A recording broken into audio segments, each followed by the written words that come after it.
Have you heard anything else?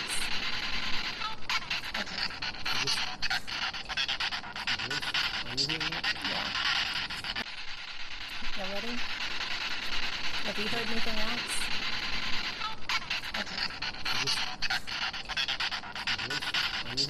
Yeah. You ready? Have you heard anything else? Hello there. I am so glad you are here tonight, and you are listening to Fate Mag Radio, the online voice of Fate Magazine, and I'm Kat Hobson, your host. I absolutely love what I get to do, and I am just about to be able to go to the Ozark Mountain UFO conference in April, so I'm gearing up for that, and I will have Fate Mags and some other things with me, so find me.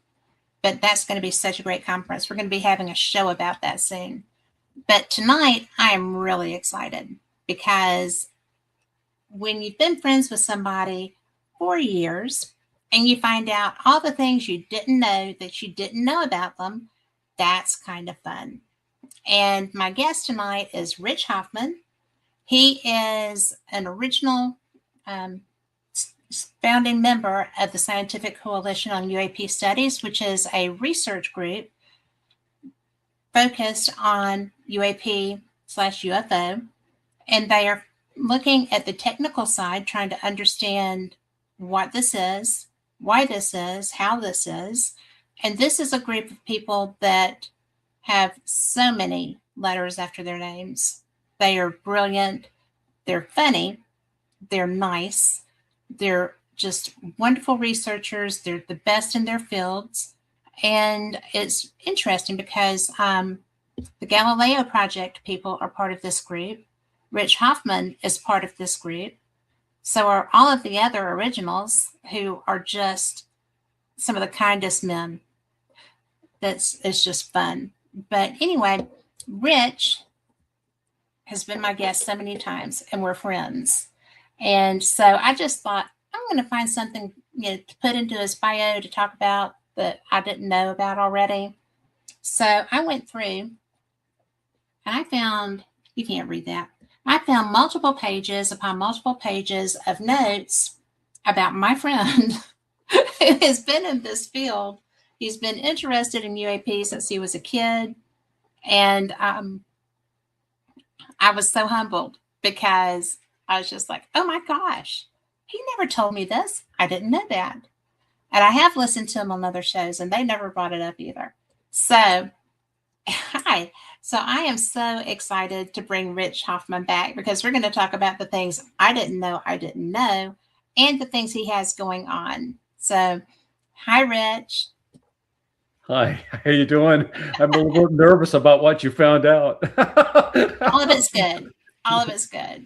So, I am just so glad you're here because I have so much fun when I get a chance to talk to you. Lillian wants to know who you are. So, hi, Brenton. So, he is a founding member of the Scientific Coalition on UAP Studies. He has been on the Proof is Out There numerous times on numerous topics. He has done the Bermuda Triangle edition. He's done one episode on the Bermuda Triangle. He has done 2 episodes on Skinwalker, and I wanted to talk to him about that too. And he has done 4 episodes on the Alien edition. And I am just T3 Disc says, tell us all the dirt. Hi, Rich. So that's fun. And Brittany Ferguson's just fun, and Lillian is also. But it's really, I knew about the MUFON things, right? Because you were my state director, you were the director of investigations, you were the STAR team manager, which I think is fun, and you're a director of strategic projects. And I just think that, as we go on down, then, you're part of UAPX, the Society for UAP Studies, American Institute of Aeronautics and Astronautics, UAP Community of Interest, all these things. Rich, how do you have time to go and put your lederhosen on and go dance in Germany? I mean, oh my gosh.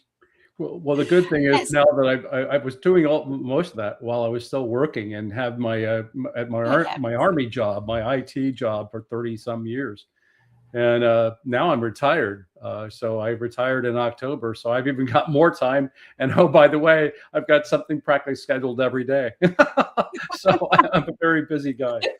You're going to have to go back to work to rest. Yeah, well, a lot of people have told me that, you need to go back and rest. But, I just am so, well, and you do know, you probably knew before anybody else did how interested I am in this and what a sincere, dedicated interest I have. Yep. And you were gracious enough to allow me to be part of it. So thank you for that. You're welcome. But I'm glad you're on board with it. me too. And, I just really think that the things that got you here, I know about, but people that might not have heard us before may not. So you started in Ohio. Yep. And what made you just sink your teeth into this topic and run with it? Yeah, well, it's some question I'm always asked, and that is like, how did you get started in this, or what led you to UFOs, or whatever, and why are you still with it? Well, you're still with it because it's fascinating. So for me, it's a situation where I got started in my 8th grade science class of all things. I was 13 years old. Had no interest in the subject whatsoever before, but the teacher had put a list together of topics that he wanted you to present on, and you had to do a 10-minute presentation in front of the class. And in my situation, I was in the band, and I had to walk, put my instrument away and everything else before his class, and then walk across a huge field to get to the actual school to be able to do it. So I was late. And I missed the fact that you had to sign up, but somebody came around and said, here's the list. And, the only thing that was left on it that nobody put their name next to was UFOs. And I didn't even know what that was. So I went up and I said, hey, Mr. Bayshore, can you please tell me what, a UFO is? And he said, unidentified flying object. I said, well, what is that? And I'm living in Dayton, Ohio. Little did I know that up the road was Project Blue Book and Project Sign and all those different projects going on. But I came to learn that later on. But anyway, I didn't really do much with it. I remember, getting a book called My Trip to Venus or something like that, or My Saturnian Lover or whatever. Probably read that, and I got up in front of the class and I bombed it. I literally bombed it. I said, and my teacher started asking questions. Well, what about jet pursuits? I said, what were you reading? I couldn't answer anything, and so I got a D on that report, and I, went home that evening, and lo and behold, Walter Cronkite came on in the 6 o'clock news and was talking about the fact that there was a landing in Socorro, New Mexico of an object. And this was around April 24th, 1964. And so he talked about that. And I'm listening to this news story about this UFO and the Socorro, New Mexico case with Patrolman Lonnie Zamora and everything else. And there were 2 small beings that were seen outside of an object that was like egg-shaped, if you would. And I thought, wow, that's pretty incredible. So a couple days later, my aunt invited me to go with her to a bookstore that was in downtown Dayton called Wilkie's.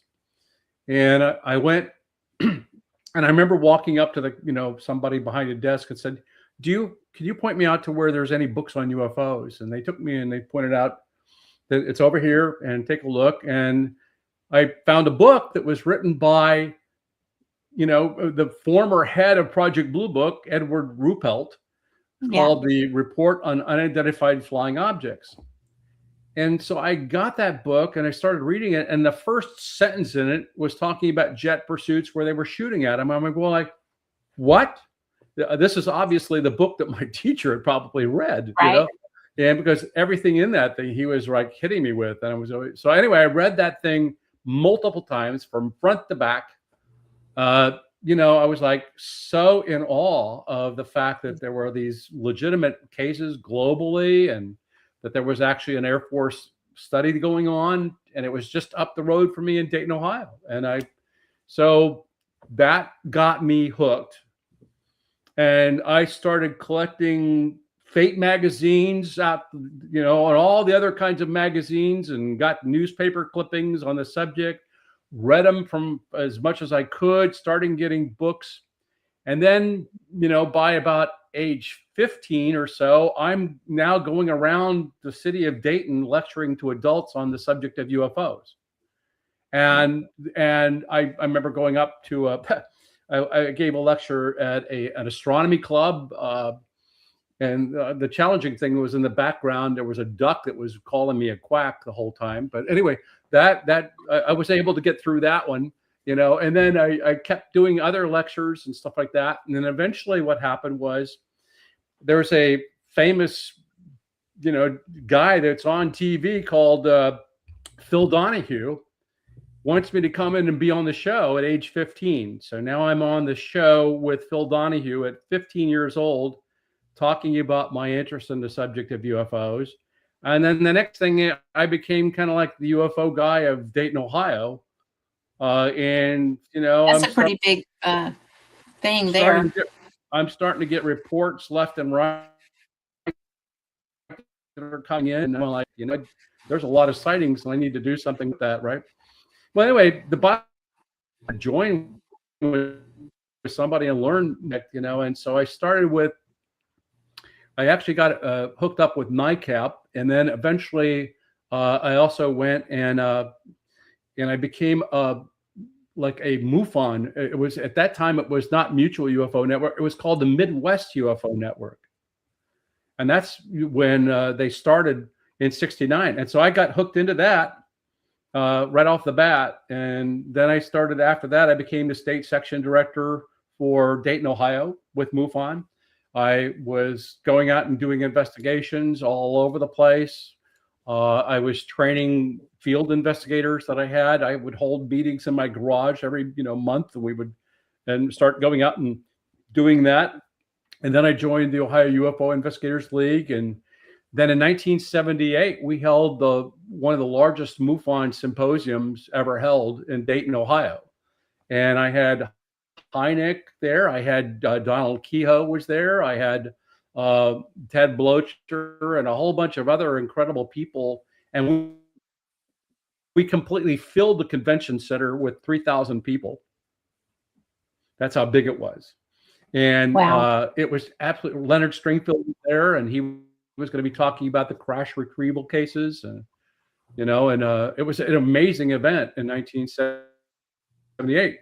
But all that along that, I was on TV, radio stations all across Dayton, Ohio, and suddenly again I was going on case investigations where the police departments had my phone number. They were calling me up and telling me, and they were actually escorting me. I would get in the back of the cruiser, and we would go out to the actual cases themselves in the police cruiser. And so I would be also doing, there were a couple instances where I was actually out doing an investigation, and sitting next to me was the Air Force guy from Project Blue Book. And so we had a couple times where we'd exchange information. And then I ended up going up. I ended up going up to the base and lecturing them on UFOs at Foreign Technology Division. And, I'm to them on UFOs and stuff like that. And I got to know, a lot of the people at Blue Book and stuff like that, and they closed. I got to meet Hynek, when he was up there. I ended up going to his house up in Evanston when he moved up, and when it was up in there. And so I've had this incredible history around the whole subject. Well, the funny thing is that how many times have we talked about this, both in person and on the air? Yeah, and, I know. Yep. It's just, I was sitting there because I was looking for something different, because, I don't want you to be bored when you come, right? I want you to have something new or I'm not bored talking to you at all. Yeah. Thank you. I feel that way about you too. I just love it when we get the chance to do this.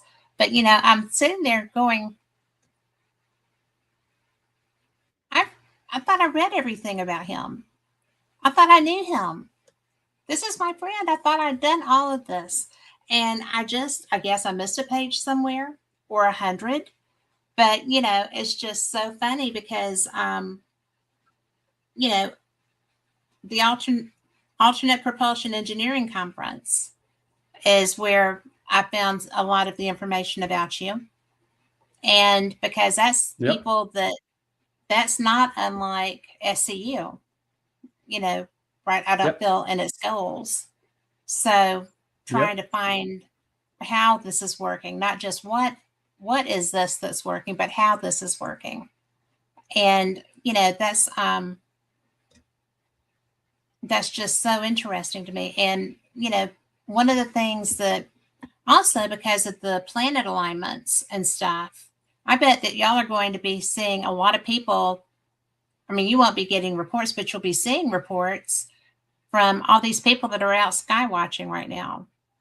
And there's a lot more interest off planet because of what's happened this week and this weekend. Yeah. Because it seems that anytime there's something that seems to be a threat to our planet, there's more activity. And Mm-hmm. do you see? I mean, you've done this for this long. Do you find that might be a possibility? The truth of that? Well, we tend to get lots of people that are seeing things, just when they're up there looking at the sky in general. I mean, there's a lot of things in Mhm. the sky that people are just not people that they don't spend time looking up. They're either looking at a phone Yeah. or they're indoors. And if you look at most of the UFO reports we get in like a MUFON, it's always if you read the typical case, it'll say something like, "Well, I went out last night at 7 o'clock for a cigarette," you know. Yes. Or to walk the dog. Or I'm out walking the Walking the dog, dog gets it or I'm too. out Yeah. doing this. And so a lot of reports that come in, to even to MUFON and stuff like that, when I was doing MUFON cases, we're always like starting off with like, I was out, smoking a cigarette or whatever I was doing.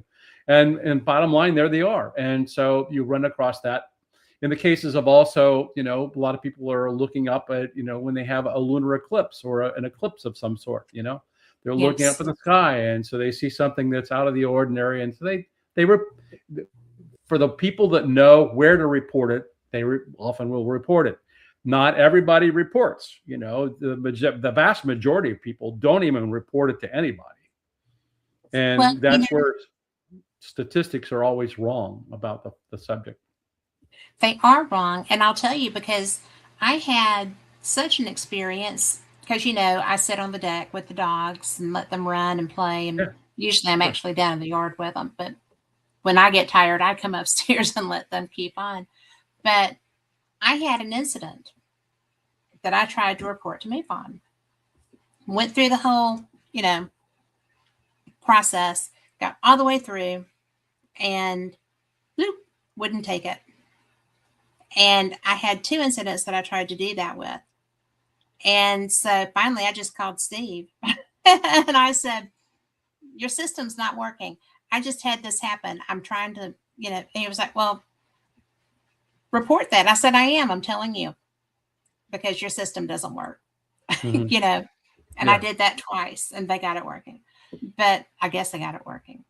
But it was a big enough deal that I actually Mm-hmm. tried to report it. And Yep. so But the general public that doesn't needs even know don't even think they don't even know where to report it. I mean, uh-uh. my farming family out in Missouri don't they don't they wouldn't report anything like that. I mean, there's a lot of other people I talk with that don't report. When I give lectures, I always ask the people, how many of you have seen something, and I'll get hands that go up. How many have reported it? Nobody's hand goes up. Mm-mm. And then there are phenomena out there like the Earthlight phenomena that's out in about an hour away from me in Cloverdale, that 2 gentlemen wrote a book about called the Cloverdale Spook Lights.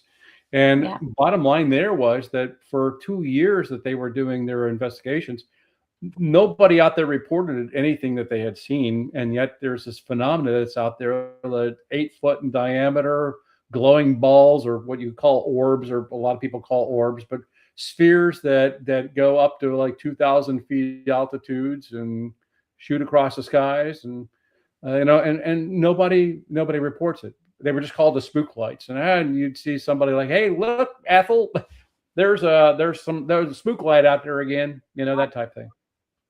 Well, Thomas Divide is like that. Thomas Divide outside of Yeah, Cherokee, North Carolina. I actually have been working on a project relevant to that because I the first time I went to Thomas Divide, I had heard about them. I had somebody on that was talking about Brown Mountain, and they were like, "Oh, and Thomas Divide has lights." And I'm like, "Really?" So David plays poker, and I'm not supposed to go up there by myself at night while he's playing poker, but you know, it's something to do. I don't get out of the car because I saw a whole passel of hogs on a mother with like a litter of baby hogs. I do not get out of my car.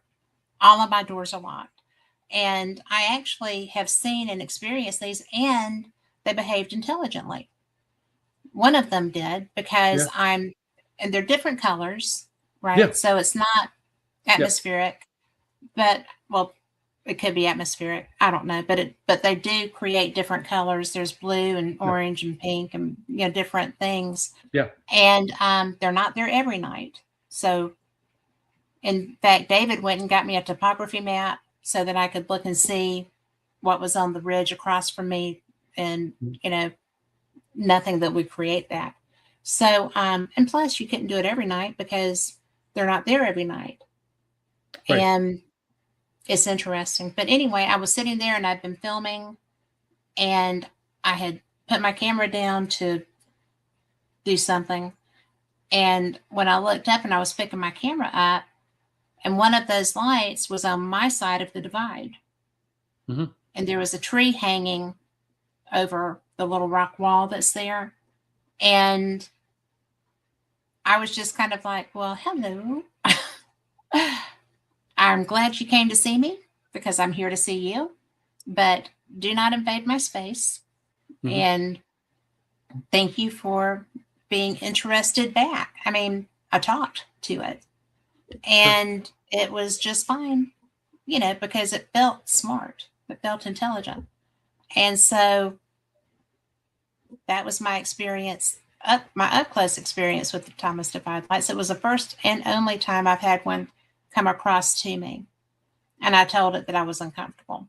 So, maybe that's why they haven't done it since. But it, I was talking with one of the rangers there, and she's like, "Well, what are you doing?" I said, "Well, I'm going up to Thomas Divide to see the lights." And she was like, "Oh, well, I don't know about that." I said, "Well, I do. I've seen them a couple of times." And she's like, "What?" She said, "My kids are 18 years old and they've been trying their whole lives and they have never gotten to see them." I said, "Well, tell them to go with me when I go because apparently they show up for me. I don't know." But the last time I went up there, somebody pulled up too close to my car. And I was like, "Nope, I'm not doing that." So, because I'm just nosy, I'm not stupid. So it was time to go at that point. But it's just cool because I haven't seen the brown, but I've never heard of a disappearance, like an abduction or anything with these, like with Brown Mountain. Brown Mountain's scary. Yeah, I mean, you have the Brown Mountain lights, you've got the Marfa lights, you've got the Mm-hmm. Min lights in Australia, you've got Mm-hmm. the Hesselen, Norway. There was the Cloverdale in 1973. You had a whole flurry of them over in Piedmont, Missouri. In fact, there was a professor that went down there, that Harley Rutledge, that actually investigated them. Um, and so they're a common phenomena globally, and it's when you take a look at them under and you actually take a photograph and you analyze them with a diffraction grating, you can break down the chemical elements that make of them. And so with the ones in Norway, we were able to break out that it's hydrogen, it's got nitrogen, oxygen, uh, it's got sulfur, iron, and then it's got a rare earth metal called scandium. And scandium is used in Hollywood as a means of taking a nighttime set and it illuminates it, make it look like daylight. So when you think that these objects are igniting, it's like a bubble. Think of a bubble with gases in it. Like a bubble. And in the bubble is this rotating kind of stuff. A lot of people see rotations and spirals and various other things in it.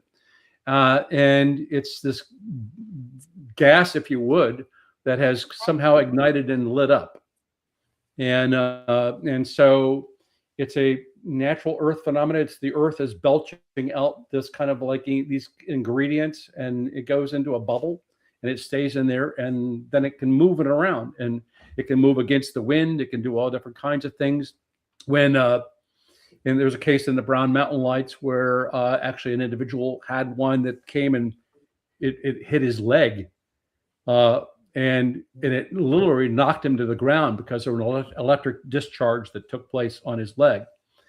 And then in Norway, there was an instance where one of these lights actually went and it hit the mountain peak, and there was snow, and it left a spiraling kind of pattern where it actually touched the snow.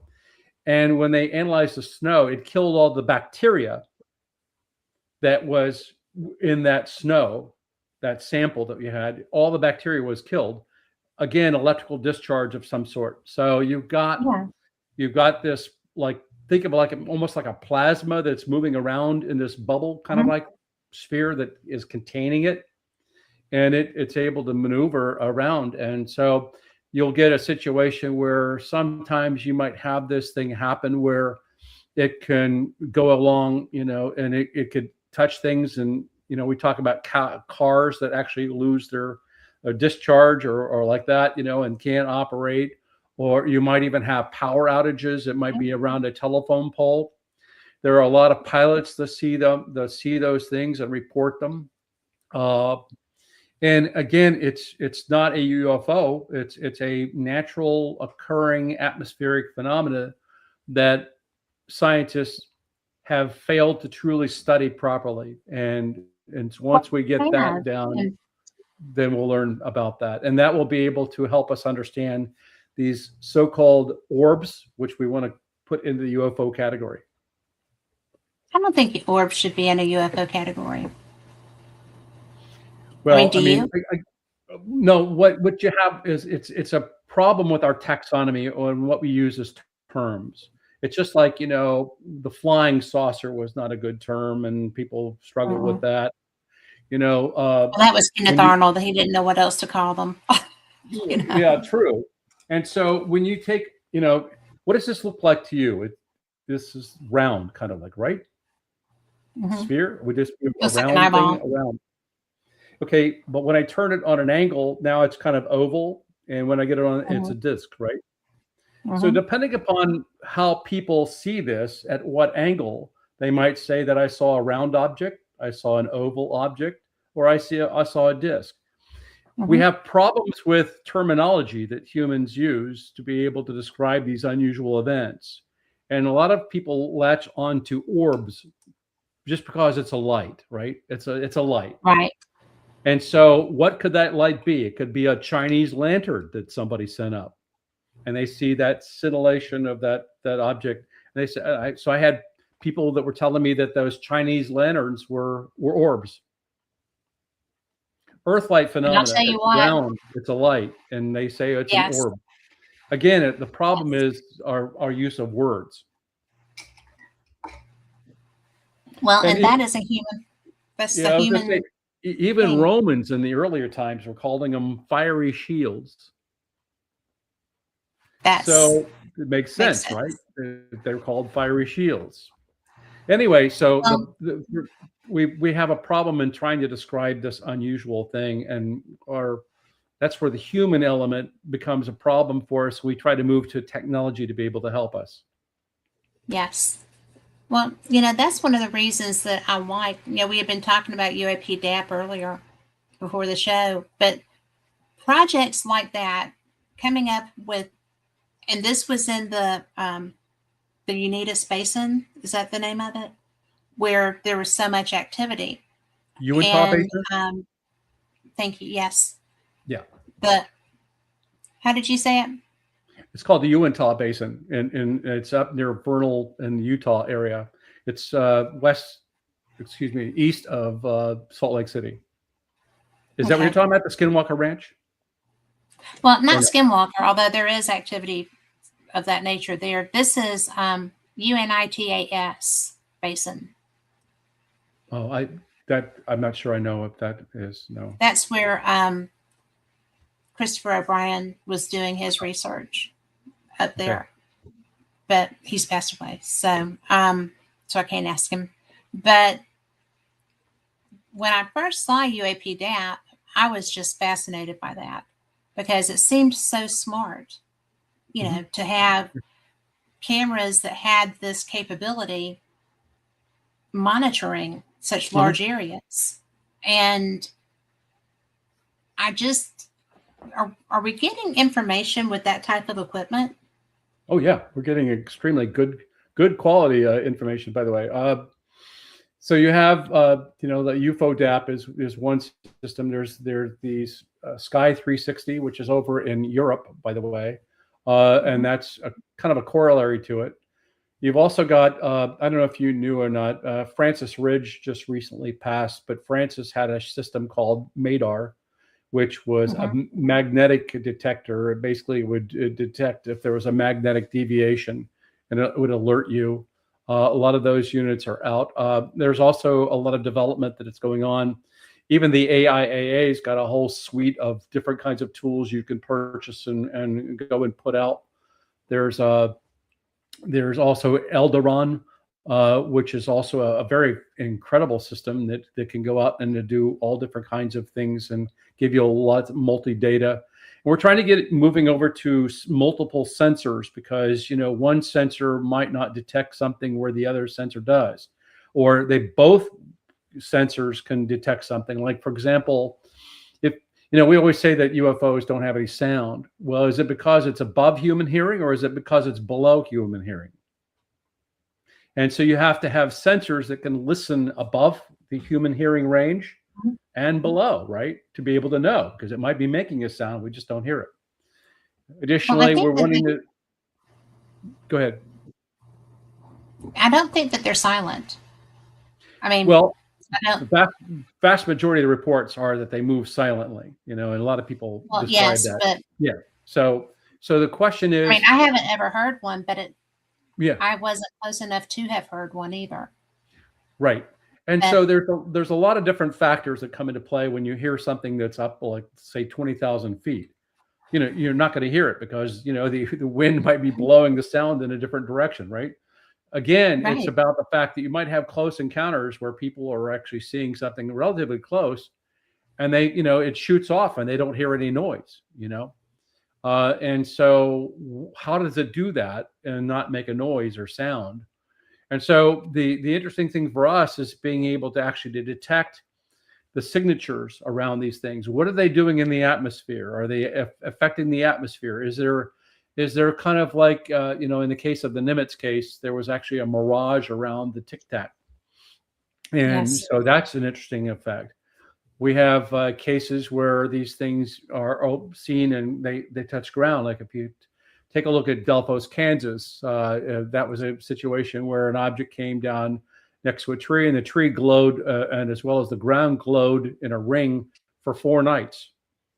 And so if you take a look at the fact that it was actually the ground was glowing in a ring-like pattern and it also completely dehydrated the soil down to a depth of about 2 or 3 feet. And even to this day, it's hydrophobic. You can pick the soil up and you can put it in a bucket of water and it just floats on the top and it doesn't turn into mud.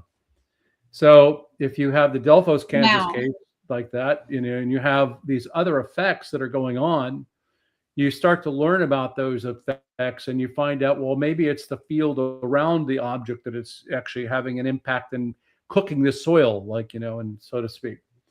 So the more we can look and study these cases and learn about them and find out how they, what we can about their effects in the atmosphere.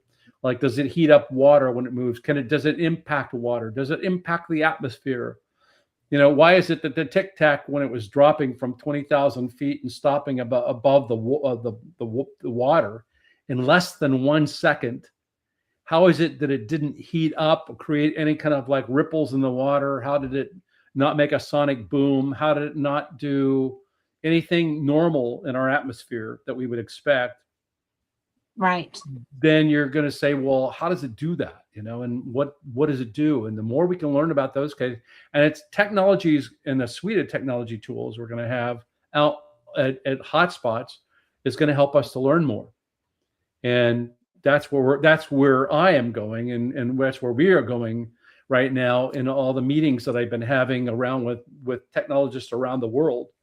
I had a 2-day summit at the beginning of February with global people in this whole topic. We had 500 people attending. I just met with a whole group of them yesterday. We talked for 2 hours. I'm going to be lecturing on it, and also this coming Thursday at 1 p.m. Central Time, the Society for UAP Studies is going to have me on as a guest, and I'm talking about the subject of technology use. So that's where I'm at. I'm looking to be able to get better than eyeballs and better than anecdotal storytelling things. I want to get data that I can measure, I can look at, and I can get to understand these things better. Well, that's the whole key, is to get enough data that you can ascertain even between styles of reported craft. Or because I know that what I have seen was different from what other people have seen, and mine was kind of freaky. But Robert said that these phenomena can manipulate any devices recording the events, and said identical devices simultaneously recording the same event can see the same thing differently. Psychic manipulation is often assumed to be advanced technology. I love Robert's brain. So yeah, we have to find evidence that proves that claim. So we have a situation where, like for example, a case in 2013 where a pilot was flying along in southern Mississippi, and he was flying on a nice clear day, and he looks out his wing of his Cessna, and underneath it is a 4-foot in diameter silver object. And we got a FOIA request in, and we were able to go to 6 different FAA stations and find out that in one, it was fortunate enough that the right angle that it actually detected the plane. So we got proof that the plane was there. And the station in Alabama for the FAA actually tracked the object, and we were able to put them both simultaneously together and watch the pattern and movement. So you have a problem with even, as these things are like, their shape, are they distorting? Sometimes they're picked up on radar, sometimes they're not picked up on radar. It's about the devices and the sensors. It's no different than if you look at the Chinese balloon that was going across the United States. NORAD wasn't tracking it because guess what? They filtered out those things that move very, very slowly. They're looking for missiles that are moving very, very quick. And so consequently, if you're not looking at, and you don't have it calibrated properly, then you're probably not going to pick it up. We've had situations where multiple sensors can pick it up, but they're not calibrated, or there's interference on one. So again, you have to have proper calibration on the equipment if you're going to be doing this thing, and you have to have it time synchronized with each other to be able to make sure you're getting the right thing at the right time. But anyway, that would be a whole different possible reason for that to have been flying across us, wouldn't it? To ascertain if it could be picked up. Exactly. And there are objects that are basically could be flying above us that are also not visible to our naked eye. And so again, it's about, looking at how can equipment help us to learn more about the phenomena. What do these things look like in ultraviolet? We've seen what they look like in near mid-wave IR, that's infrared. And we need to look at the total spectrum and see what they look like. And it's about getting the tools and equipment to see what they look like and to see what we can learn from them. Well, it's a really big deal because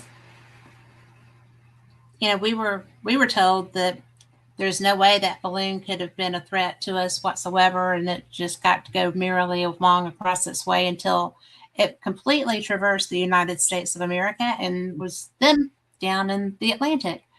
Nothing to see here, folks. Move on. And which, by the way, was the right thing to do. You don't shoot yes, missiles at overpopulated areas at objects. I know, And, but it by the wasn't way, always overpopulated areas, and nobody knew what it was there for. exactly. But, but what I get so interested in so much of this stuff. I love it. And Lorraine Dorsey, who facts matter, is my best friend, right? But she was on her way home. She grew up with her dad at Wright Pat, and so she's familiar with the area. She knows things. She was on her way home from Paulding, Ohio, going home to, I can't remember the name of your town, Lori, but not far from Dayton. But anyway, so she was driving, I'm not mistaken, driving with a friend, so you weren't asleep at the wheel or anything, and saw 3 white triangles. Mm-hmm. And I had just probably a week to a month before that been reading about white triangles because I was researching black triangles, and I came across articles on white triangles. They hadn't talked to her about it, anything. And so, she calls me and she's like, I saw 3 white triangles. And I'm like, where did you see them? Wright Pat. It's like, really? That makes it Bell Center. Bell Center is her town. And so I was just like, did you now? And she and Vicky were just like, yes.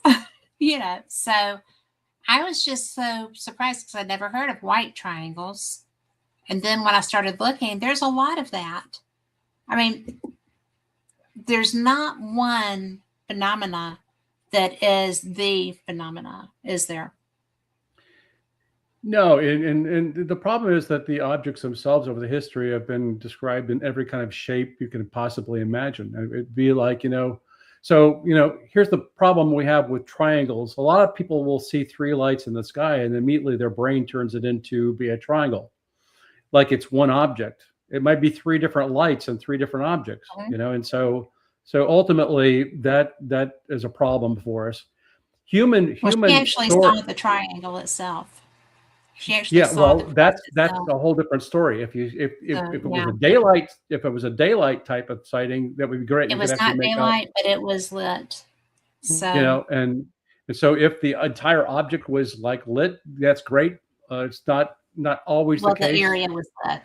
Yeah. And so but again, is there any data or evidence to back up a story? And the problem that scientists have is that they need data and data to confirm it. It's got to be substantiated. You got to be able to publish a paper on it and have it peer reviewed, and everybody and their brothers will be checking on it.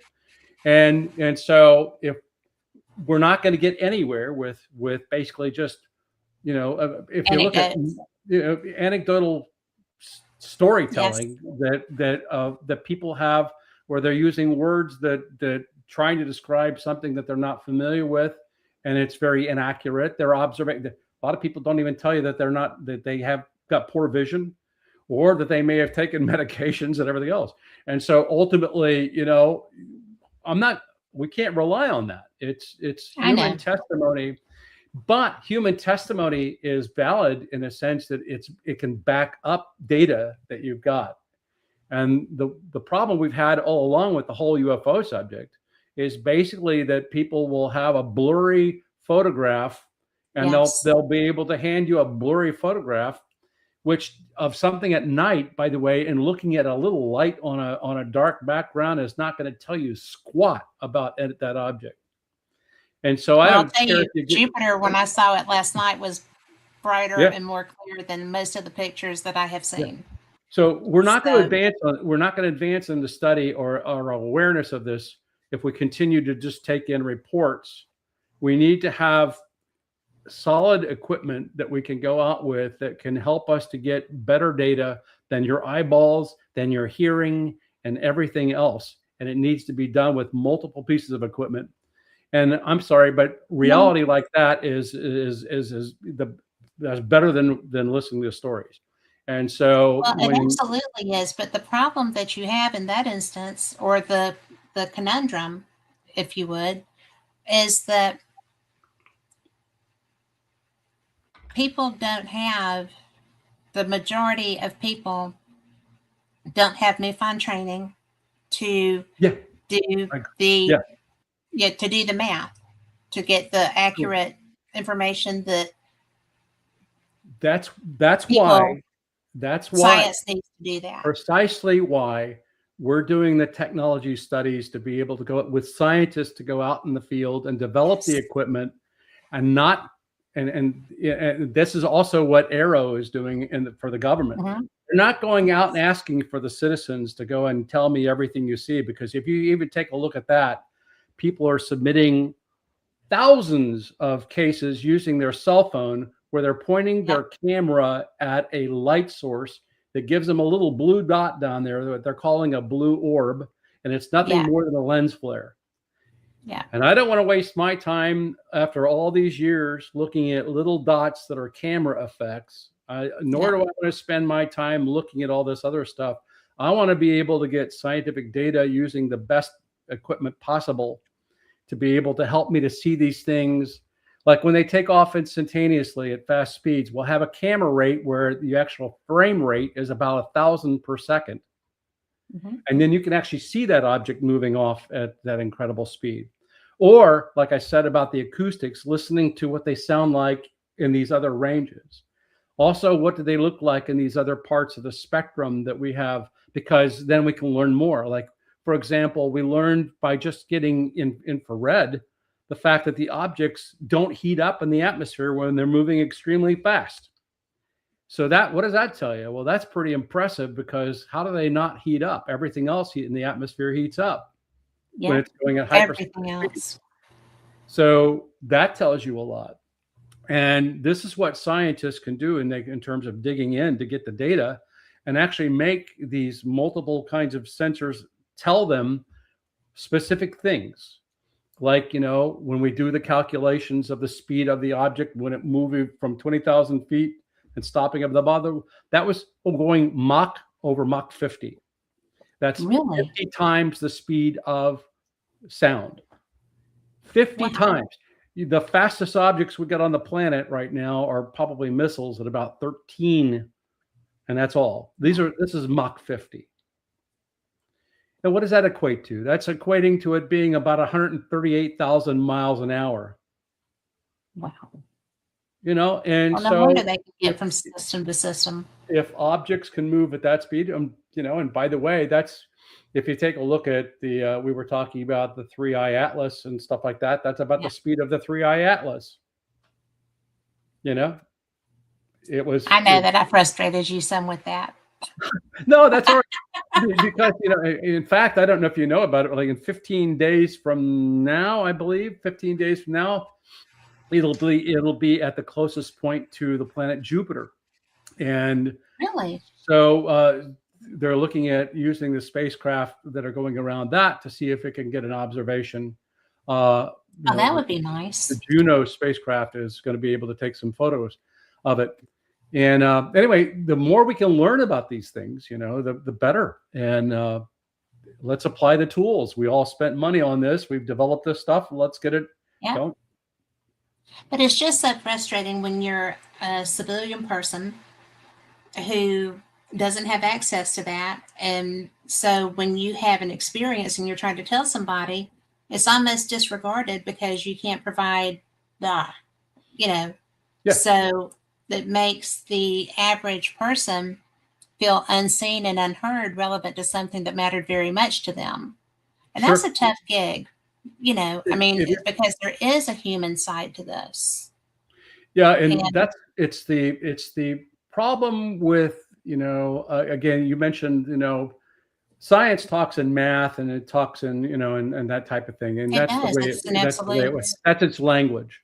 And, we have to try to be able to translate that down to the people who didn't go through STEM training or anything like that, and Yeah. bottom line, and get the general public, who then general public is out there trying to interpret it, doesn't understand the math, doesn't understand any of that stuff like that. And so consequently, that's where a lot of the, how do I say it?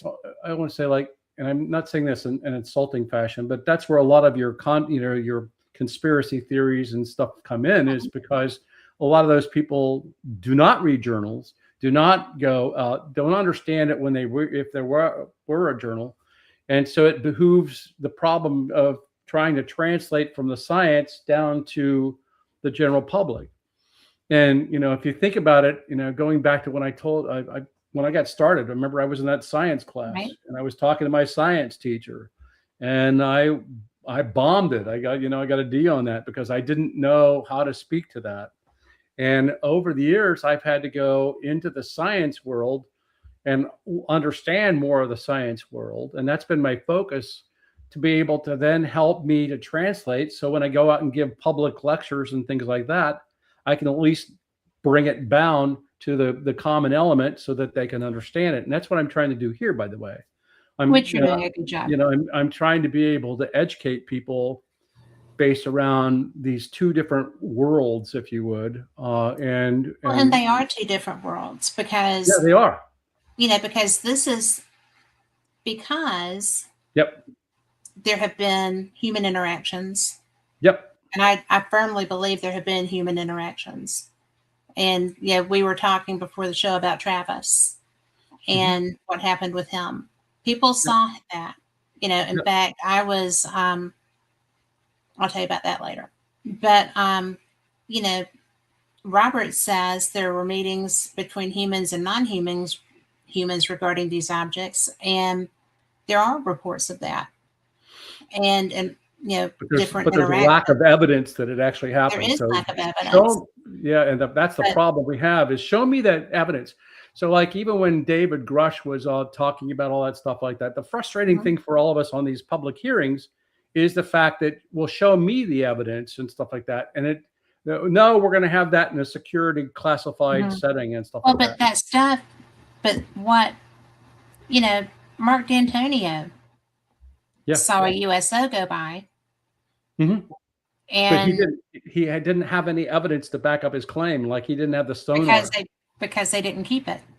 Yeah. And so that's the problem. It's a story. But when the Navy is, when our military is ditching evidence or not sharing evidence with people that are capable, and I'm totally sure that your clearance is strong enough.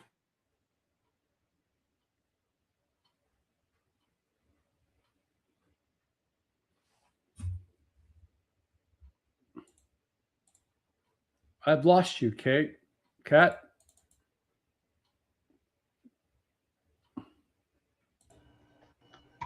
I think she froze up, Rich. Yeah, it kind of looks like she did. But at least you see that I'm still moving, right? Yeah, you're still good and everything. She'll probably be back on. She just got off, so she could have technical problems, but yeah. So, but let's see. Go.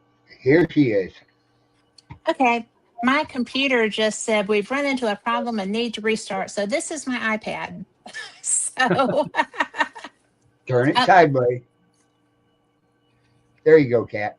Okay. I can't see me. Oh, because I'm over here. Okay. Yeah. So here I am, and now my computer is restarting. We'll see what happens when that starts. But and I'm sure that Abby has Dr. Loeb has clearances with Galileo and all this other stuff. But when you have individuals, what is the methodology in place to verify something like with the Nimitz? The radar was functional. The radar picked up and saw how many craft there were in the air.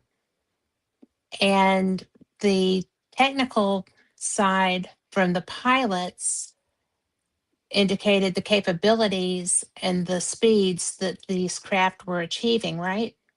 Is that right? Yeah. So you had basically eyeballs. You Mhm. had the radar that's detecting it Right. and watching it and tracking it. And so you've got, again, multiple sensors that are watching and tracking this thing.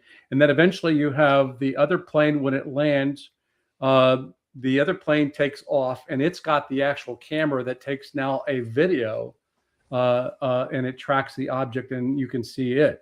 So you've got a camera that's picking up, you have sonar that's detecting them. All of the ships that were on that mission were all seeing the same thing because they have a system called Link 16, Right. which connects them. And so, again, you have multiple aircraft that are seeing them, multiple eyeballs in the aircraft, and multiple things that are going on. So that's what we want. We want to have multiple things happening that are allowing us to now make some determination and do those kind of measurements. Another question relevant to the Nimitz, the Nimitz group. When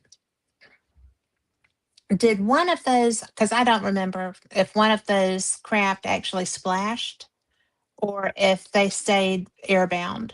Well, I mean, so you have to understand that during the course of that week when they were on their this training mission, if you would, and taking the equipment after it had been retrofitted Mhm. from the port, they were on a Computex mission where they were going out and exercise, and they were checking out all the equipment and everything else. And so during the course of that week, you had Kevin Day reporting the fact that he Mhm. was seeing objects that were coming down from and streaming down from about 80,000 feet Right. and coming down either near the water, and he can't, the system wouldn't detect something going underneath the water. Okay. So it at least coming down to the water. So that was happening. And then on the day that the Fravor was doing the exercise, and Dietrich and Mhm. and all those were going to go on this exercise, Right. you had a Marine pilot that was over in a different aircraft, an F-18, and he actually saw the bubbling up of the water. He didn't see the object, but he saw this bubbling that was going around on the surface of the water, and that's all he saw. Then you have Okay. the two F-18s that are going out for this blue-red exercise, and then they saw they saw the object when Fravor decided that he was like seeing something down in the water, and he started diving down toward it. And that's when he noticed that there was this tic tac that was moving and bouncing around on the water above that bubbling on the water. And then he started to go into this climbing rotation where they did a circular pirouette with each other. And then he shot across that circle instead of going around. And that's when the object then shot off and went to his cap point, which was like 40 or 50 miles away or something like that. Mhm. And was immediately reported the fact that it's there sitting at his cap point. And by the way, that's a classified point Right. around the ship. And so it's like it's sitting there waiting on him. Now he goes and he shoots, and he goes back. They land, they stop the exercise, they go back and they land on the ship. And that's when another F-18 with the actual at-flare camera takes off, and it actually goes up and it does see the object. It captures the video image, and it's now being displayed on all of the systems on all the different Mhm. ships. And they're watching that whole thing in shock, as the Yeah, object then breaks off and heads that was off. shocking. Yeah. So that, there Well, again, multiple pieces of equipment, and that's what we're looking for. when oh gosh, I don't know what year this was. Um, the Roosevelt Group had a similar experience in the Atlantic. And I know that I've heard some pilots discuss the fact that they know they're there and that it's a security and safety issue as well, because these craft are not, you know, some, what I heard the pilot say was there's going to be a mistake and somebody's going to die because, as we're flying in protected airspace, they're there. So is that something that is also part of the dynamic, as far as there's kind of an urgency to get answers on this? Is that part of your dynamic, or? Yeah, I mean, ultimately, again, going back to the more that we can learn about the objects, the more that we're going to better understand how are they maneuvering. Yeah. If we had better observations and you can eliminate the 80% of all the misidentifications that are out there, Yeah. which is the most common problem. It's taking up all of our time at looking at and trying to analyze misidentifications of natural things, right? But you have to look at them to be able to rule them out, right? Yeah, well, yeah, Which is why it's so time consuming. but it's all about that's why we're not going with human observation, and we're going with more like with equipment, because I don't want to spend the rest of my life all looking at the 80% stuff and not having time to be able to spend on the 20% stuff. So the 20% is where I want to spend my time on the years I've got remaining. And the bottom line is that's where we think we're going to get the better answers. And ultimately, what can we learn from it? Well, we can learn, number one, if we had actually the correct data on what are all the specific UFOs or UFO, we can look at where do they show up, and that's what we're doing with our scientific data now. We're finding out the fact that, guess what? The claim that they were around nuclear centers is accurate. We were finding out the fact that when we analyzed it and looked at solid cases and stuff like that, they visited every nuclear storage facility, or they were at detonations. They were at all of our production plants and everything else. And they would do a one-time visit, and then they never came back to them again. It's like we got what we were after, and we went and did what we did. So there was actually an intent on the part of whatever these things were to do what they did. So there's an intent that we were able to find just right there. And I'm not going to claim that you can understand what an alien would be thinking, if it is an alien.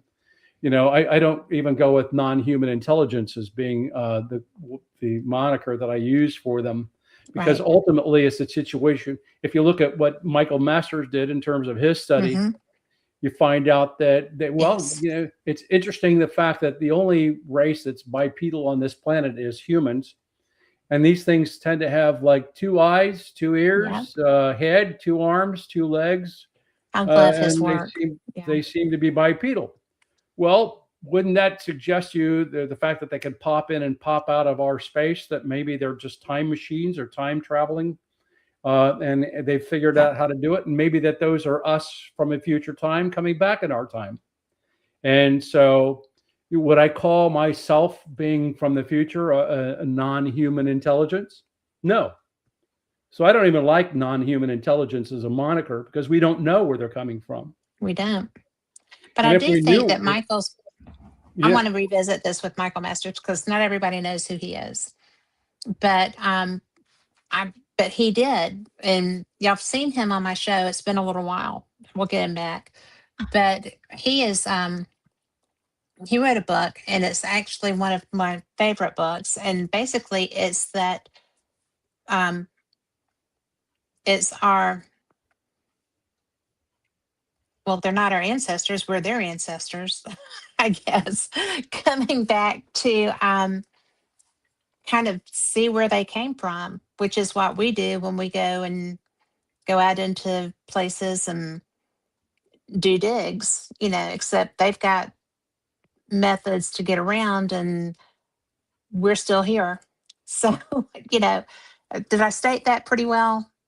I mean, Yeah. but I mean, without a doubt, you did well. But he's an archivist and he's very busy with his new project. So I haven't talked to him in a hot minute. But I found that to be a plausible explanation. I really did. Yeah. I did not see any reason to not believe it, as Right. opposed to people coming from, although I would really like for there to be people from another civilization coming here. Yeah, the problem we have is that nobody knows what the origins of these things are, and nobody knows. And I'll be honest with you. I mean, even to describe an object that's maneuvering around like these other things, the size of a grapefruit, do I believe that there's an alien on the inside of the grapefruit? I don't think so. I don't. It could be a drone. It's like these could be actually, drones, if you would, or something like that, or some sort of we're in our own Advanced research, like and these could be robots that are just doing nothing more than checking us out and stuff like that, and monitoring what we're doing, and keeping in touch with wherever they're from. But the bottom line is that there's no origin. We don't know. There's no license plate that's on the back of it that helps me out at all. It could be multiple places that they're coming from. If you look at the description of the beings over the period of the history of the phenomena, they come in every shape and every size that you can possibly imagine. Yes. And you would begin to think style. I mean, with the little claws, and Travis said when he was in a craft that they looked like insects. He thought that, he came up off of his hospital bed, as for lack of a understanding of what else it could be, trying to kill them. And they left and came back in the form of Nordics. Yep. Something to soothe him and look more like him. I mean, the whole thing is so weird. It's so weird. It is weird. And we can't make, human sense out of it because, number one, that they're way more advanced than what we are. And anything beyond our technology and everything else, we struggle with because we haven't learned it yet. Right. Yes. And so obviously it's going to take, a period of time before we figure even anything out, because we're still dealing with present day science, and these things are like years ahead of us, so bottom line is we're trying to make sense out of nonsense, and we can't do that. We struggle with that. And anybody who tells you that they got the answer is just, I'm sorry, it's BS. Yeah. Because, you can look at many hypotheses. Jacques Vallée talked about the interdimensional hypothesis. He was always saying that it's from another dimension, that there's an overlapping dimension. There's a multiverse out there that potentially can exist in our space and time. You got ET that's out there maneuvering around, and they're checking on us. There's the time phenomena hypothesis. And you could go on and on and on and cite all these. Not to mention the ones that view us as food and they come to hunt. That's my favorite. But that's out there. Oh yeah, it is out there. So I just think that this whole thing is way too complicated. It is. And when I read Michael's book, I was really pretty much convinced that was a strong possibility. It makes more sense than almost everything else. And, but then again, this is a great big world. We've got multi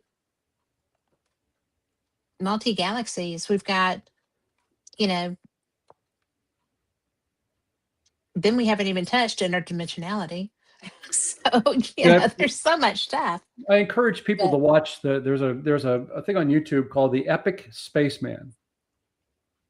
Epic Spaceman does things where he breaks it down into easy to understand, for us to understand it. So let me give you an example. You know what Fruit Loops are, right?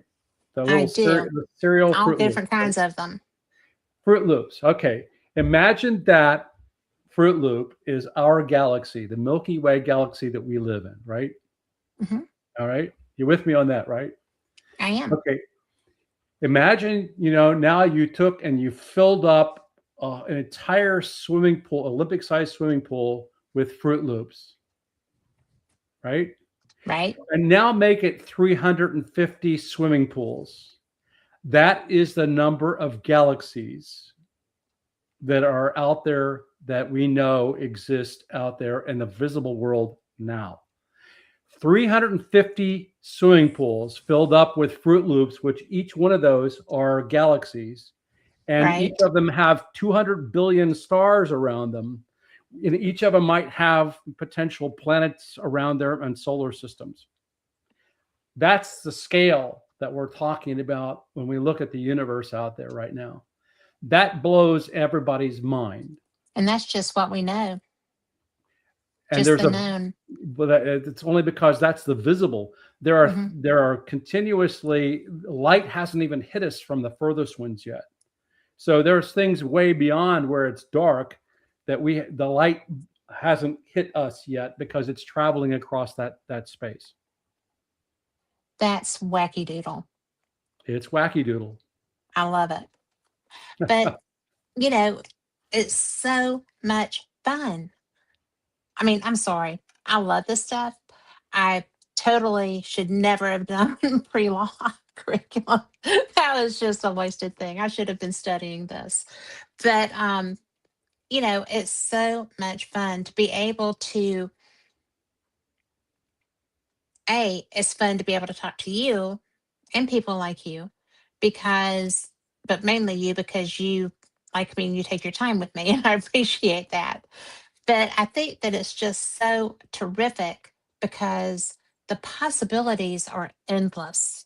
Yeah, they are. Endless. We can't even fathom Yeah. where this could be going. And it's not going to be in our lifetime that we're going to understand all of this. Well, I mean, I'll put this out there. I study also near-death experiences. I've been studying that for years, and I didn't know that. Yeah, that's another one of those things that you didn't know about me, right? So I've listened to several hundreds of testimonies on near-death experiences, and I've been defining the commonalities that you get when these people tell you. All right. Mm-hmm. So there are some of these people that go off and they have their near-death experiences where they actually see alien worlds and aliens on different planets. Yes. Okay. So, we're not ruling out the spiritual world, as one of your people wanted to ask about. It's not there. It's just that we can't measure it because there's no way for us to do that. And also, if it's strictly testimony, again, it goes back to anecdotal thing. Do I believe that those people have those experiences? Yes, I do. But I'm not going to get much from just a story that people tell me about them seeing that I can accept that that's a hypothesis out there. But again, it doesn't get me very far. And that's why I point out that there's multiple hypotheses. And we can't even begin to imagine what the hypothesis is for this. It could be all these things. They could be ET. Yeah. They could be also time travelers. And they're all coming back and doing the same thing. And we're seeing them. Who knows? Who knows? But nobody's that's the fun of it. That's the fun of it. Including me. But it's fun to have the conversation. We have talked about so many things. And I am a little bit more on the woo side than you are. Maybe a little. And it's just so funny because you recognized a long time ago that the science side of this really excites me. And I think that if there were a way, I wish that there were something, but there's not, to go back and you've got Michael. These are us from another, later generations. And then there's, there's pilots that are worried when they're flying on the East Coast sometimes because they're they're not solid objects, but there's a field of energy craft that's there that they feel is a danger. There's, the Nimitz group that, on radar, they're seeing not unlike what's described by the pilots in the Atlantic. There's so much different sides to the phenomenon that it's just mind blowing. And then you've got people that are like, oh, this is prehistoric us. And I'm like, how in the heck can that possibly be prehistoric us? We would look to them like the aliens would look to us if they were aliens. If it's us from another generation or 57 more generations until we get the capacity to be able to do this stuff. There's so many questions. And Robert said, what do these scientific observations tell us about, about any non-human intelligences controlling the UAPs?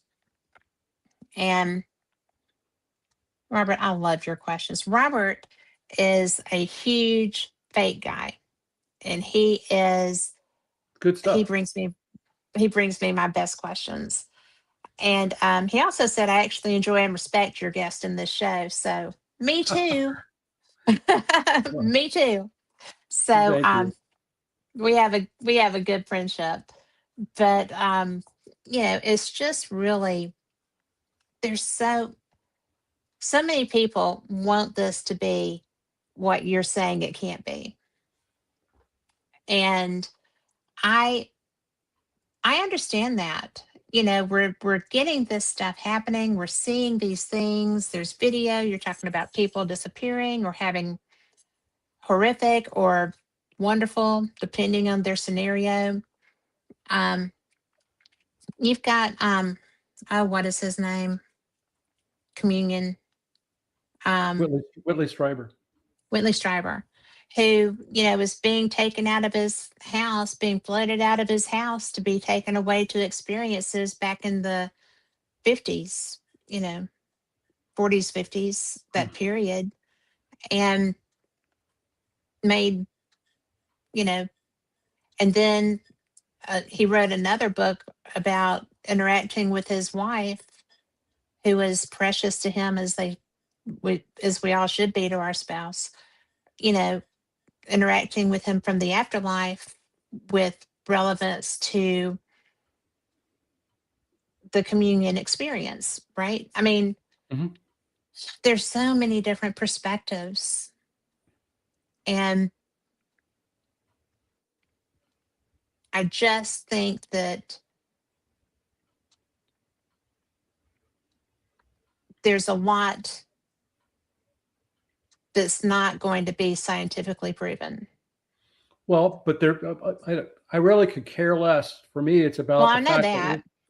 Because ultimately, you telling me stories and everybody telling me stories for the next 100 years is not going to get anywhere. And science has got the best means to do that, using equipment that can help you to measure things and look at things. And that's we learn from science. That's how we have airplanes up in the air. We learn about things from which is my favorite. And everything else that we do. It's all about science. Somebody's out there doing the math, right? So bottom line is, we've got to trust the fact that if you apply science and scientific methods, that you'll get at least information that goes way beyond what people can tell you with their eyeballs and with their ears. And that's so absolutes. For me, it's a situation where, with the advancements in technology that we've got today, where we can see beyond the visible, we can see it all.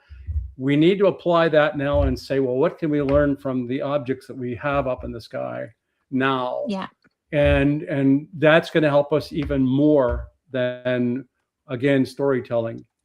I'm trying to get balance here.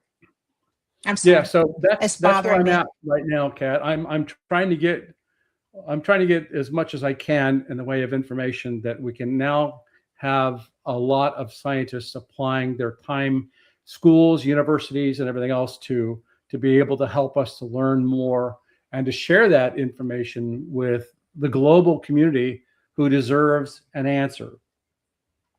Well, I will say that that's one of the reasons that I love SCU so much, is because there are so many people doing this.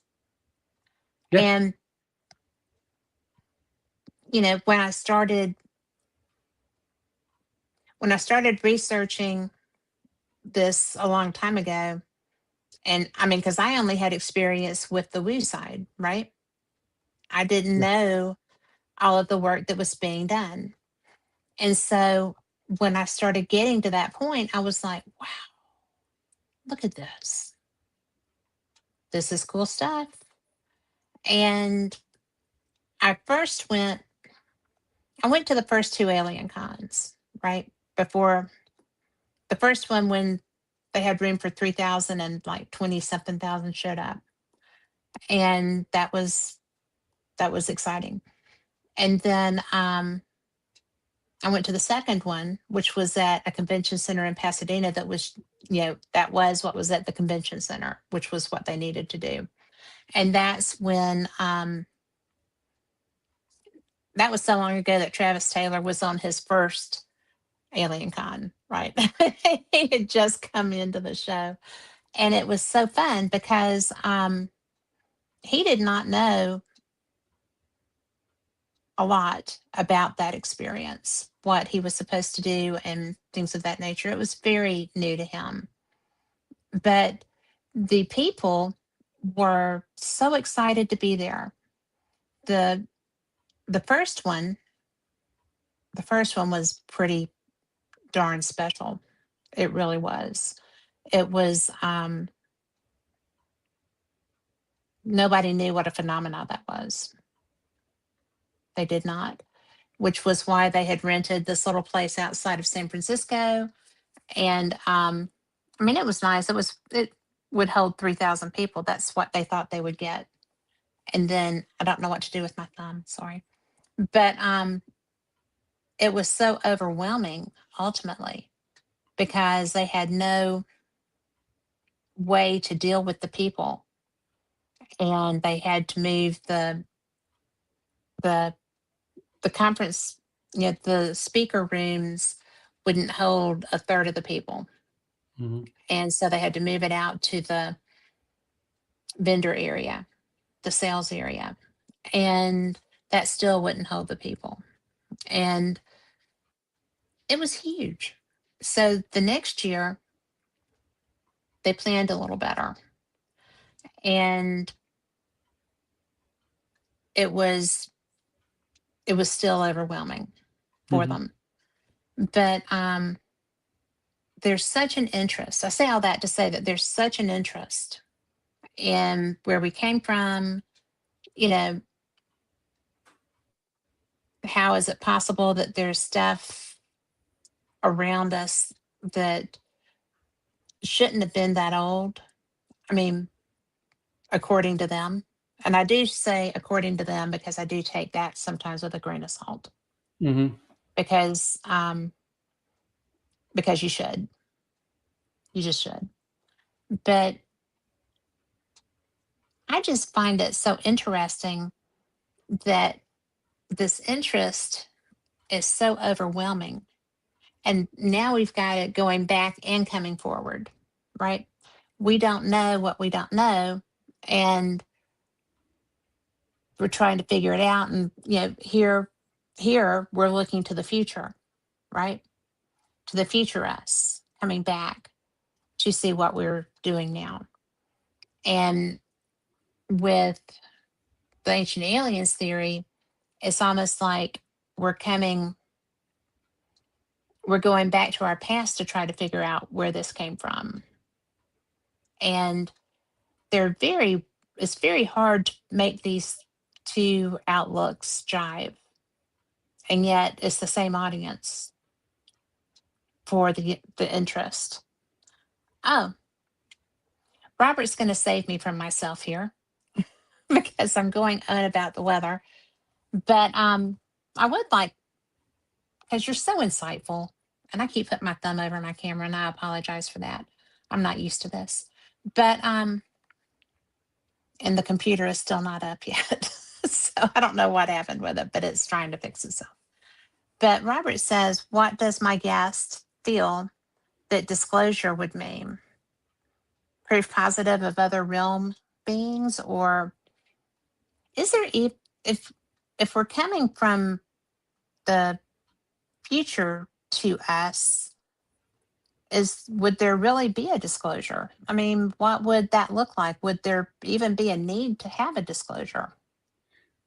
I've kind of, for me, it's a situation where I don't need disclosure. And a lot of the witnesses don't need disclosure either. I mean, the people who've seen these things don't.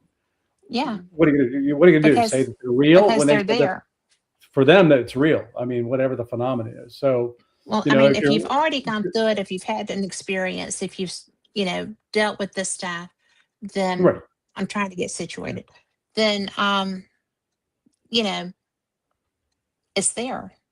So it's already your experience. So somebody that's had a near-death experience and goes off and that is very real to them, and they see aliens and other planets and stuff like that. What do you need from me to convince you that they're real? Okay, you've got that understanding. Right. To the witnesses around the planet who have seen them, to the pilots who have chased them, and everything else. Right. It's a global phenomena. It's real phenomena. And what's the big thing here to them? When I say that I've got an object that's moving at Mach 50 and there's nothing on the planet that can do it.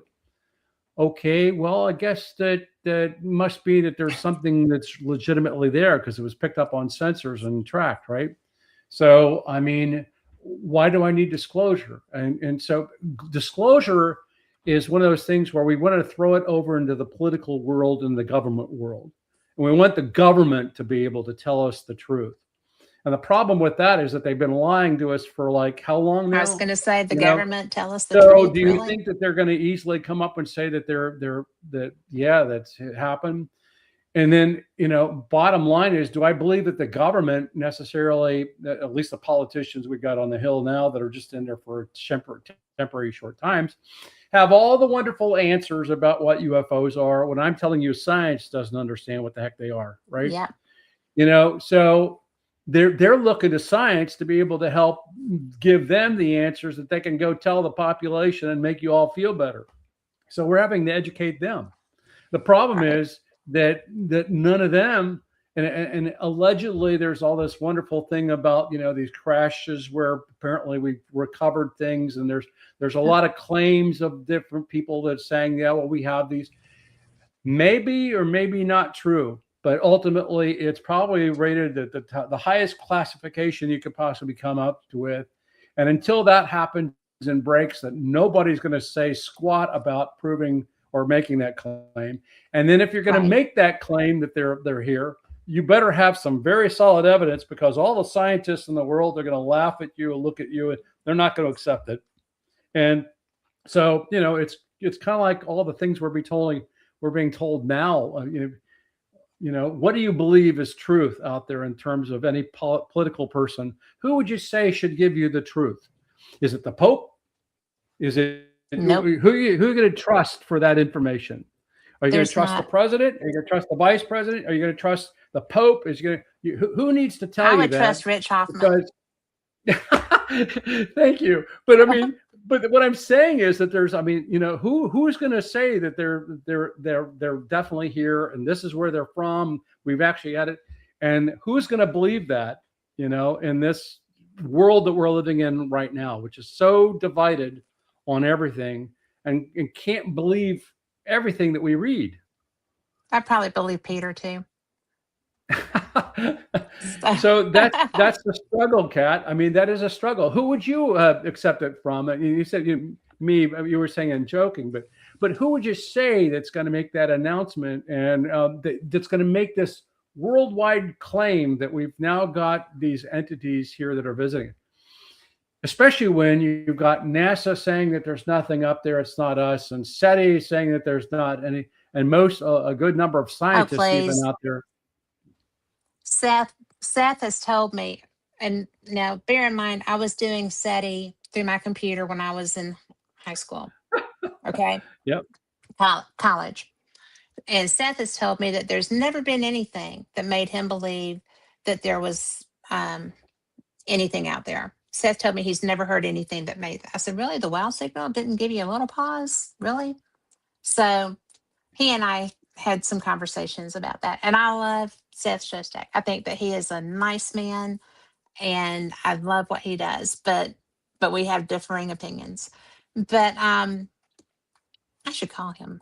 But By the anyway, way, the did you know that that Michio Kaku and all these other people, Brian Cox and stuff like that, were being they used fake videos of them making statements that the 3I Atlas was an alien spacecraft. no. And that's up on YouTube, and people watch that stuff, and they all came out and pointed out the fact that those were all faked videos of them. So the question That's how do you believe anything that you see out there, right? not with AI.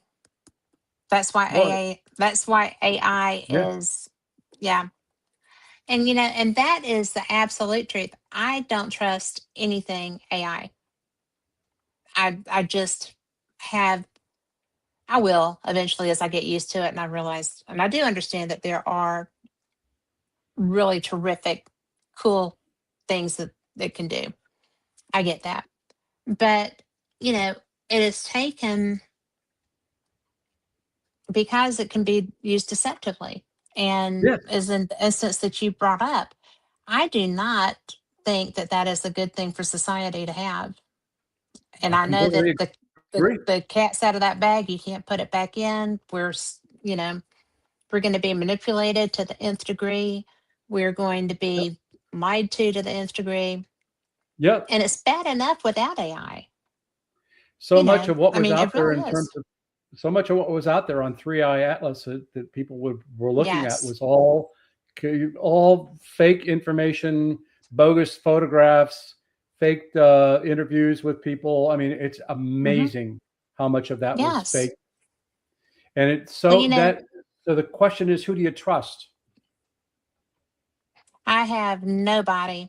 I mean, seriously, there are some people I would believe. I would trust you. I really would. That wasn't just blowing smoke up your skirt or your lederhosen. But there's also from a government angle or a religious angle, not a damn soul. Well, that's where There's I'm not at one. too. And so that's why I go back to the fact that I don't spend my time looking at a lot of things like distractions like that. I want to go to published results, scientific studies, or read what I can that's as close to the source and the accurate information that you can get as accurate as you can possibly get it.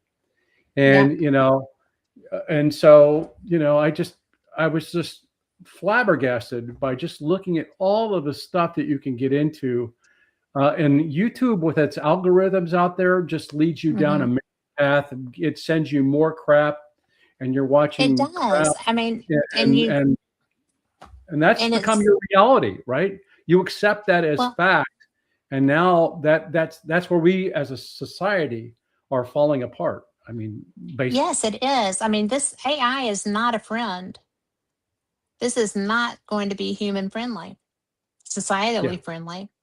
It is yeah, absolutely a disinformation tool to make yes, you not be able to trust anything. And it's very much, Brave New World, not just a story, but it's definitely,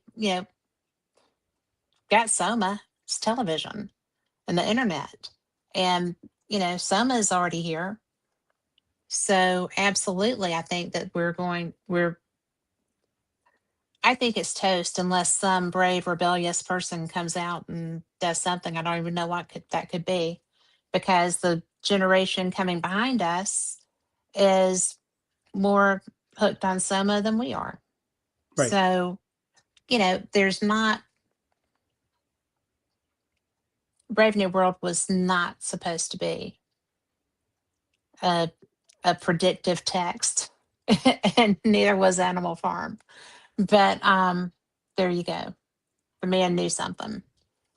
But I got to put my glasses on so I can see what all Robert's writing down here. Primary sources, baby, he says. And he also said, Exactly. great show. Go to the source. Go to the source, and as close as you can, go to the source. That's Like I why said, Rich Hoffman. that's why also like again, when I go to the source, even on the NDE kind of thing. I mean, my wife had an NDE experience, so I mean, I did not know that. Oh yeah, I mean, that's what got me into this whole looking into this thing was her experience. I mean, she had the typical thing that where she was a pedestrian. Her and her daughter were walking across the street. A drunk driver comes around and hits them as pedestrians and throws her over into head first into the pavement, and she's flopping for a while before she stops.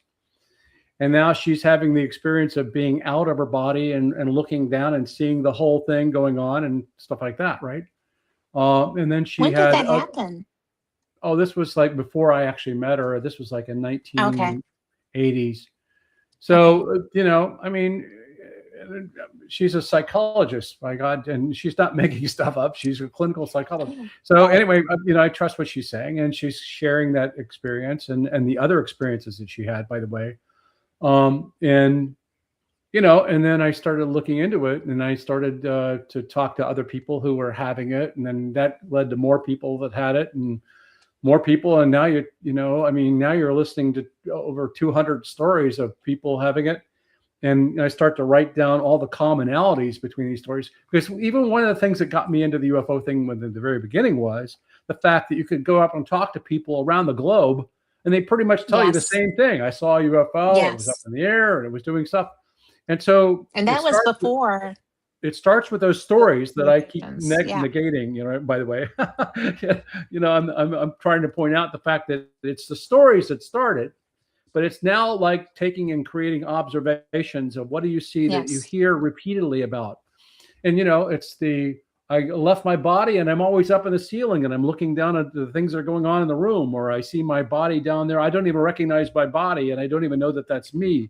Oh, wait a minute, that is me, and then it's the commonality of people telling you that they're in a dark tunnel, and then they see a light at the end of the tunnel, or they go through a light, or that they see, a being that looks and resembles something like Jesus. Even the people who are agnostic say that they see somebody like that.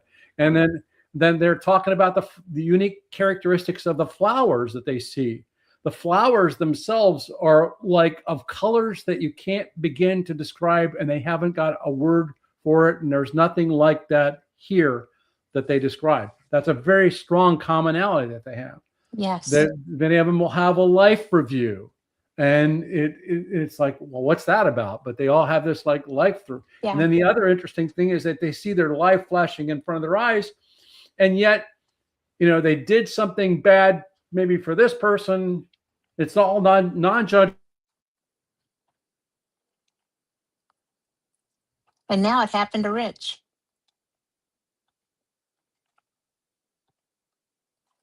Well, I guess that y'all are stuck with me for right now. So I'm going to turn this around.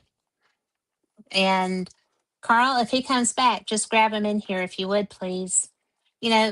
What he was saying is so interesting to me, because I have talked to people who have had near-death experiences, and they blew me away. Blew me away. And what's interesting is I'm getting a charger, but it's interesting. Well, now you're going to fall to the ground with me. But I actually did not know that his sweet bride had that. So Carl's going to make me turn that back around. But I think that he's right, because these people had particular instances, and they're only their story. It's not something that they are out talking about to just anybody, because it's personal. And I guess that I've had a lot of friends that went through that. Okay, Carl. I've had a lot of friends that went through that. I'm trying, people. Here we go. Okay, now I'm in the right spot, maybe. But it's just such an interesting thing, because abductees abductees have, I don't even know, but abductees have these experiences, and they just are so blown away by them when they try to share them. And then there's times that people don't understand and don't listen to them. And oh, I heard Rich Hoffman enter the studio. There you are. Man, we're Hey. having a fun night. The government's shutting us down or something like that. That's what's Something. going If I were a on. conspiracy theorist, I'd go with that. I might be a Well, conspiracy theorist on occasion. anyway, the bottom line, But all I was saying was, look at all those wonderful commonalities in near-death experiences and stuff like that, and it's yes, just remarkable, absolutely remarkable. So there's something to it. there is, which would lead you to think, you know, is there an afterlife? Obviously, there's something. Well, I certainly believe it because I don't have any reason to Yeah. not believe it.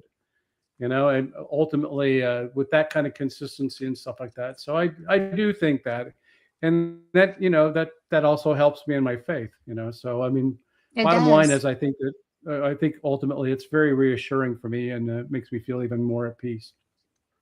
And if you talk Well, with my wife, she'll tell you that has no fear of dying either. So I don't think your wife has much fear, period. she doesn't. Your wife is bad to the bone. She is. She I is. think that she She is. is just fantastic. But Thank you. and y'all are so perfect. So that's just my opinion. But and she puts up with all this craziness. Yeah, It's she's not got a crazy, is lot of it? patience. I mean, what you do is so cool. And Yeah. you really can't. I was lucky enough to call Stanton Friedman a friend. Okay. And he was like, you can't argue with facts, and you can't argue with science. And I'm like, well, you can try. He said it's a ridiculous enterprise, ridiculous exercise. And he had the voice. I was like, okay, yeah. But also, the very first time that I had sent him a message and asked him to call me to come on my show, and he called me, and I didn't have my phone on me, and I'd just gotten a watch that you could answer the phone on, and that's what I did because I didn't know it was him. And I was like, he's like, this is Stanton Friedman, and somebody called me, and I was like, I will have to call you right back. I'm so sorry. Give me just 2 minutes. Because I was doing cheerleading stuff with Allie. And I called him back, and he was like, well, what is this you're on your watch thing? And I was like, I was on my watch. My watch is attached to my phone. I was Dick Tracying you, Stanton. Yeah, Dr. Friedman. But well, he wasn't Dr. Mr. Friedman. And so he was like, well, okay, that's cool. I was like, phew. And he came on with me. So then we became friends because I was such an idiot the first time we talked, right? But but he would have loved your conversation. He would have loved this Well, conversation. I mean, yeah, I mean, I know Stanton very well too. I've met him. Yeah. You can imagine over my 60 years, I've met everybody from, You know you know, everybody. I've been around the horn, so to speak. Yeah, you have. In a good way. I've been to a lot of conferences, and so Anyway, the bottom line is that he's a great guy. I miss him. He was very much a straight point. They're flying saucers, and they're real, and all that stuff like that. His presentations that he did at universities was really appreciated and stuff like that. But it's all good. Well, I didn't Why know did him we until have the this end of his life. network So connection lost? Please reconnect and try again. Network I error. don't know. Can you hear me? We'll Okay. let Carl. I can hear you fine. Can you hear me okay? Okay. Yeah. I don't know what's going on. Recording error and everything else that's happening. So anyway, Well, we'll let Carl handle that because you know what?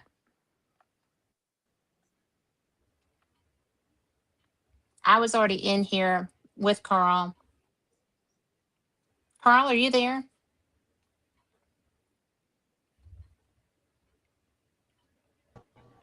Yeah, I'm here. Okay, just making sure we were all still involved. But this has been, you know what? Government conspiracy. Yeah, no kidding. They're after me. Oh, please. You know, it I used to be a remember when joke. I was, yeah, there was one time in Dayton, Ohio, when I was on a radio show, and I remember I was like talking badly about the Air Force project up the road. And don't you know, the radio station went off the air. I thought, okay, what can I say? They decided to take me off the air.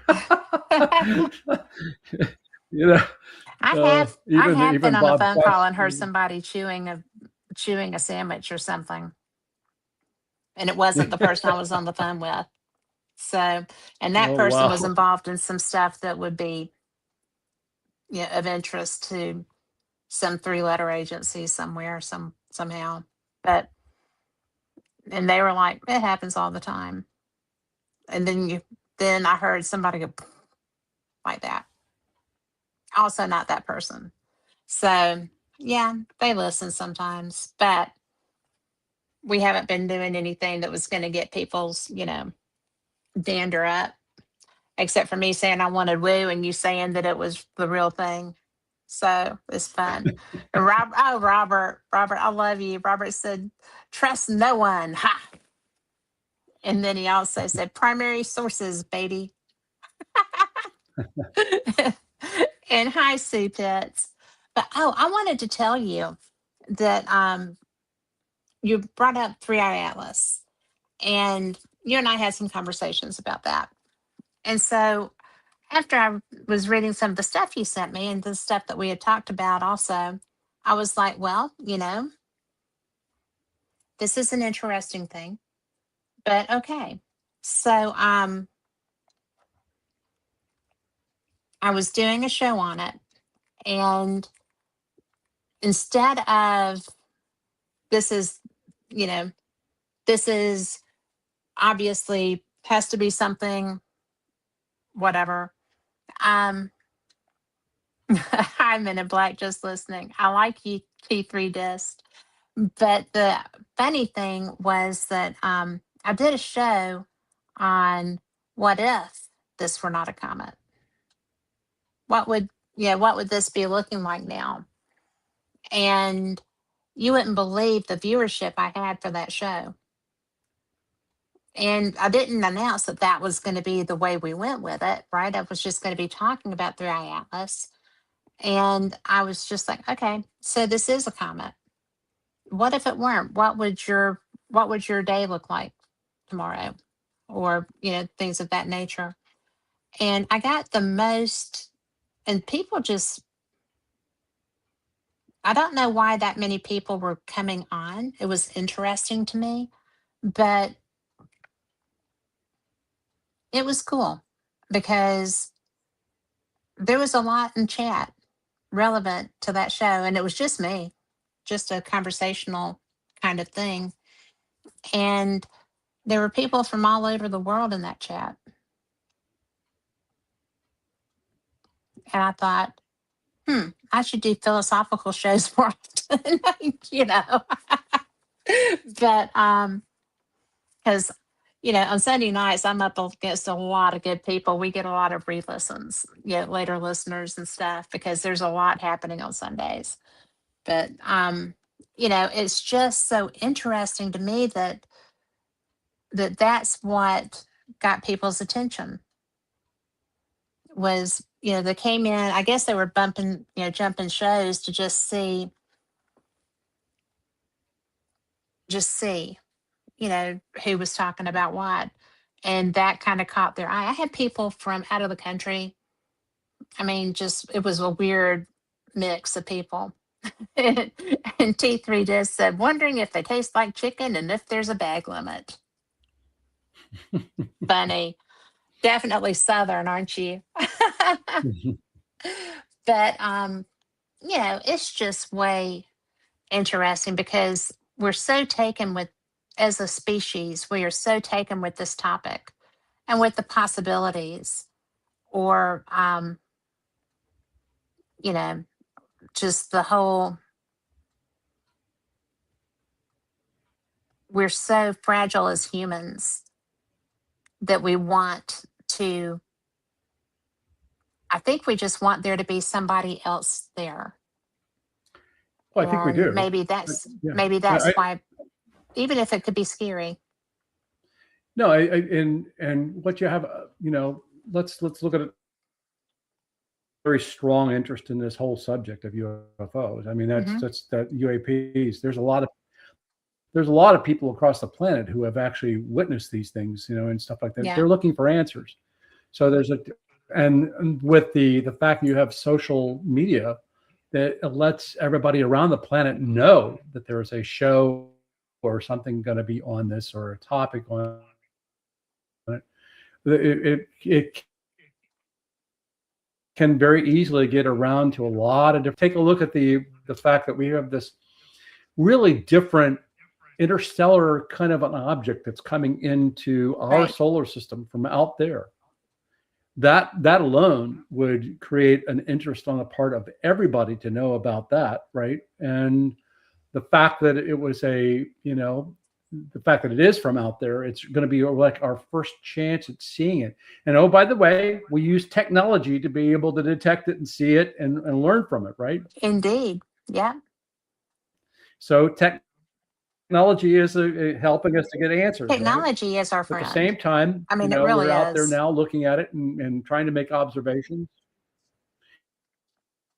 And we're trying, yeah, and we're trying to figure out, well, or what kind of gases is it giving off. These don't match with anything in our solar system. The objects we normally get, it's not acting the same. And so, and the fact that this is our third one that we've actually tracked, should tell us something, because our technology got to the point where we're now actually able to see them. So, and we're able to track them. And so there have been how many before that? Well, we didn't have the technology to be able to do that. Is it true that there's more coming? I've never heard anything about a whole train of them. Not a whole train of them. Well, I mean, you've had Oumuamua, you've had Oumuamua, and you've had the Borisov, and you've had the three. I think it's just that we're seeing. I think that there's a lot. It's a dirty space out there. Start seeing more. Yeah. So we're going to start to see more of them. And we're going to report that the fact that we'll be 4 interstellar, 5 interstellar, and all that other stuff like that. We'll get that, and then we'll be able to see how they act and what they do and how they manipulate around the sun. And bottom line, it's very much similar to at the end when it went by its due. They leak gases, and it's hydroxyls that are giving off, and that's a very common thing. And gases are erupting, and that could change its speed and trajectory and everything else. But anyway, it's leaving our solar system, and it's going to be going by Jupiter, because Jupiter's swinging around the sun and going to be over by that. Yes. In about 15 days. Well, I sure do hope that they get something, because I had my little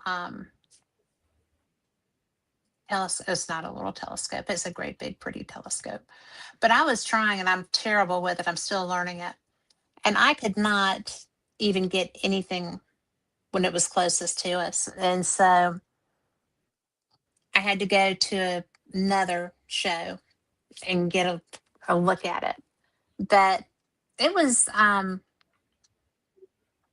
so exciting to contemplate the possibilities.